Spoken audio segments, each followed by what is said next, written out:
දැන් බලමු sub ඇඩ්මින්ලා create කරන ආකාරය. එහෙමත් නැත්නම් සබ් ඇඩ්මින් ප්‍රිවිලේජ් ඇඩ් කරන ආකාරය ගැන. සබ් ඇඩ්මින් ප්‍රිවිලේජ් කොටසේදී බිස්නස් එකේ ඕනගේ එම්ප්ලොයිලට වෙනම ඇප් එකේම බිල් කරන්න account හදලා දෙන්න පුළුවන්. මුලින්ම settings වලින් සබ් ඇඩ්මින් open කරගන්න.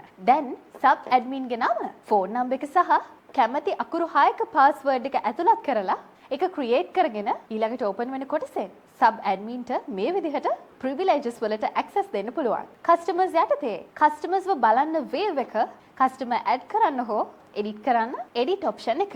ඒ වගේම සබ් ඇඩ්මින්ට අදාළ කස්ටමර්ස්ලා බලන්න show own customers only option එක ලබා දෙන්න පුළුවන්. ඉන්වෙන්ටරි ඔප්ෂන් යටතේ items බලන්න view ඔප්ෂන් එකද item එකේ details වෙනස් කරන්න. එඩිට් ඔප්ෂන් එකද item cost price එක වෙනස් කරන්න. product cost ඔප්ෂන් එකද සැපයුම්කරුවන්ගේ තොරතුරු ඇඩ් කරන්න. supplier and GRN ඔප්ෂන් එක ලබා දෙන්න පුළුවන්. invoices ඔප්ෂන් යටතේ show own invoices මගින් සබ් ඇඩ්මින්ගේ invoices විතරක් පෙන්වන්න පුළුවන්. generate invoice මගින් invoice දැමීමට access ලබා දෙන්න පුළුවන්. අවශ්‍ය නම් invoice එක generate කරන අවස්ථාවේදී item එකේ price එක හා discount එක වෙනස් කිරීමට edit product price හා edit product discount යටතේ ලබා දෙන්න පුළුවන්. දැන් display වෙන ආකාරයට enable privileges button එක click කරන්න. මෙතනින් sub admin දාන invoice count එක බලා ගන්නත් පුළුවන්. ඒ වගේම sub admin දාන invoice බලන්න වගේම report එකක් download කරගන්න පුළුවන්. මෙතනින් sub admin ගේ password එක reset කරගන්න පුළුවන්.